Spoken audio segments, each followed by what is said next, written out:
All right, thanks for joining us. So the postseason has started for high school soccer, and Battle Mountain entered the playoffs as the #3 overall seed in Class 4A boys soccer.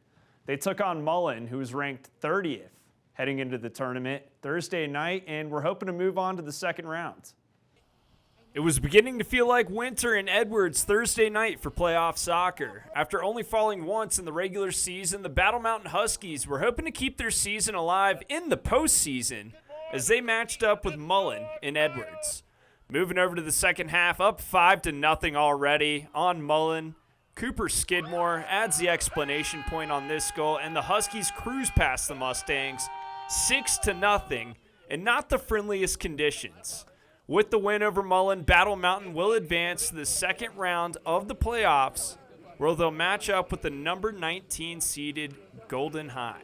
That game should be played back in Edwards. How about no goals given up by the Huskies keeper Zeke Alvarez? We caught up with him after the game. Well, it's survive and advance season for boys soccer here in Colorado, and Battle Mountain, they're surviving, advancing, and moving on to the next round of the state championship. Right here with me, the goalkeeper, Zeke Alvarez. Zeke, what did you like from your team tonight? I think we played really well. I mean, we fought through everything. I mean, there was no sun, but rain, snow, cold, everything. We fought well. We just played well, put up 6 good goals, and we're going on to the next. Okay, and kind of how did playing on these snowy conditions kind of change up the pace of this game, you think?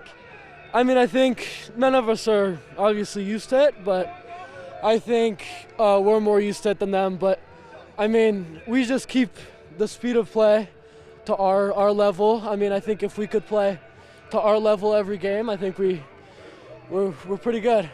And as the goalkeeper, you didn't give up a single goal tonight as you guys walked past MULLEN 6-0. How does it feel to kind of come through for your team in that aspect? No, it feels good. I mean, I don't know what clean sheet, but we started off strong in the season with 3 clean sheets and then had one last week and then this week, so it feels great, yeah. In a near-perfect season with that one loss at home to Glenwood Springs, how long ago does that loss to Glenwood Springs feel now?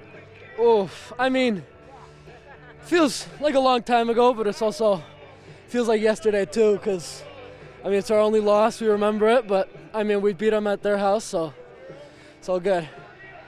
You got your coach coming in. You got to love the fan support there. And my last question for you, Zeke. Come on, bring the flag in.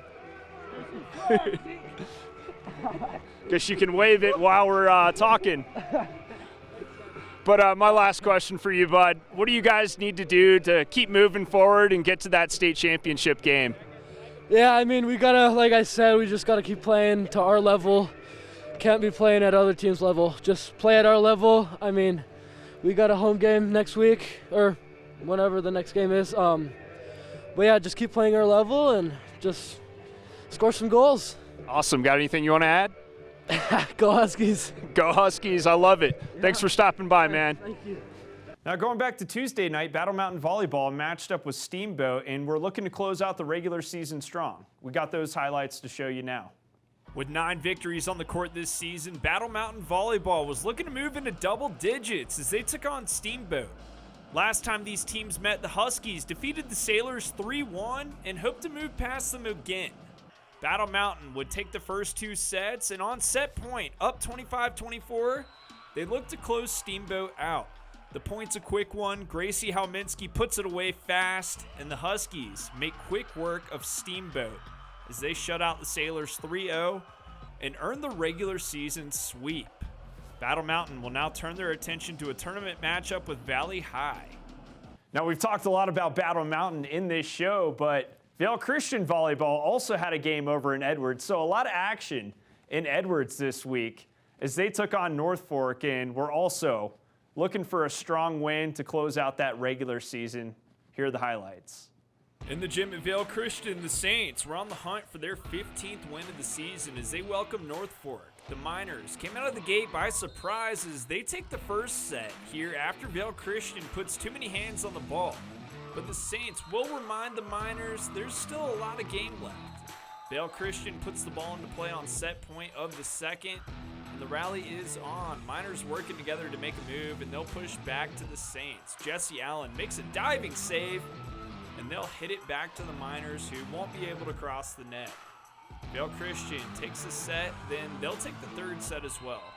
Down 2-1, the Miners take the serve, and they'll give it back to Vail Christian. The Saints make an illegal move, and the point is awarded to North Fork, so the game moves into a tiebreaker to 15, where the Saints come up victorious. Vail Christian is going to win it 3-2. Now, for the first time ever, the Valley has a Class 4A singles two-line boys tennis state champion. Daniel Blanche of Vail Christian took home the gold recently, so we caught up with him to see how that victory tastes.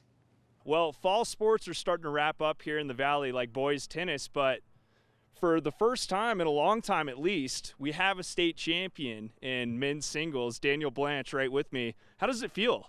It feels really, really great to achieve this goal, which is something I've been working towards for a long, long time, and it just feels like I broke a record.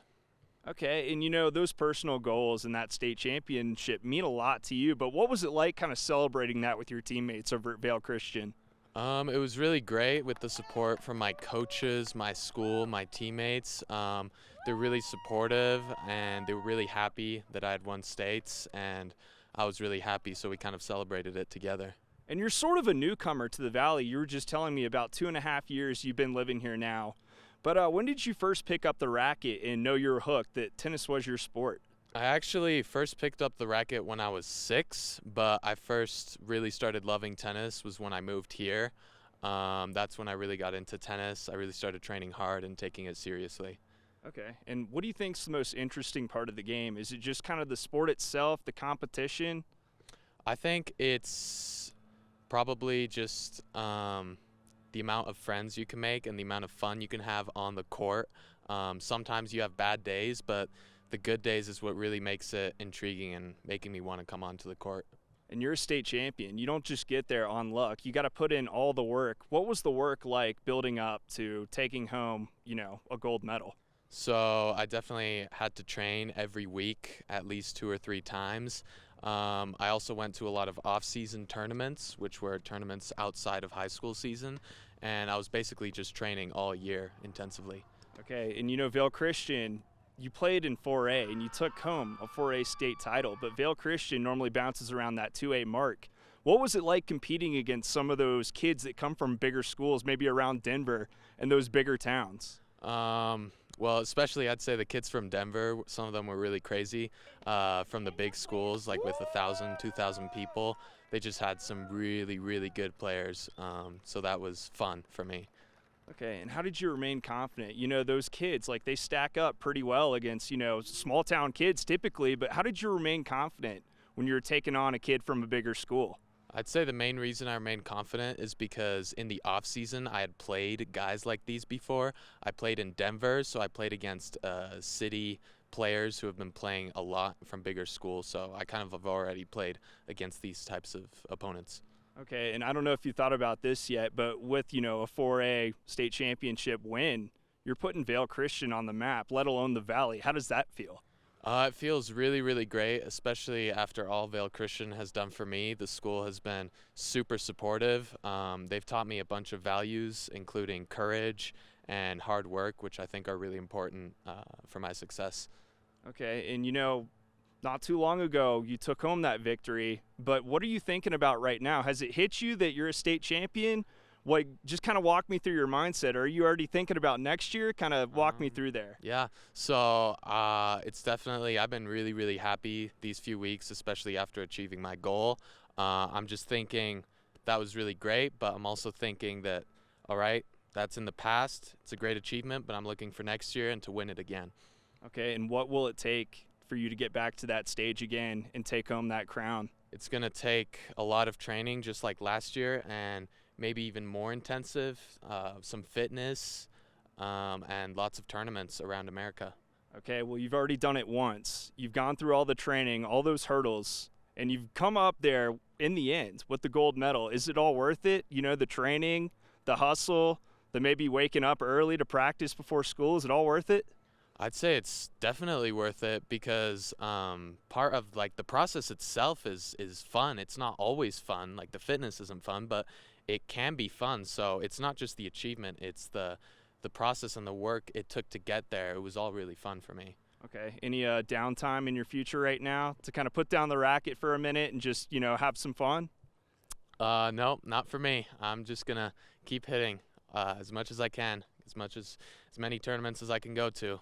True athlete, all about the grind, huh? Oh yeah, always. All right. Well, anything you want to add, Daniel? I just want to give a shout out to my coaches, Coach Eric and Coach JD, and even my dad. They've helped me so much, just so much improve mentally, physically as a player and as a person. So it's truly thanks to all of them that I won states. Well, congratulations, Daniel. We're all proud of you here. Yeah, thank you.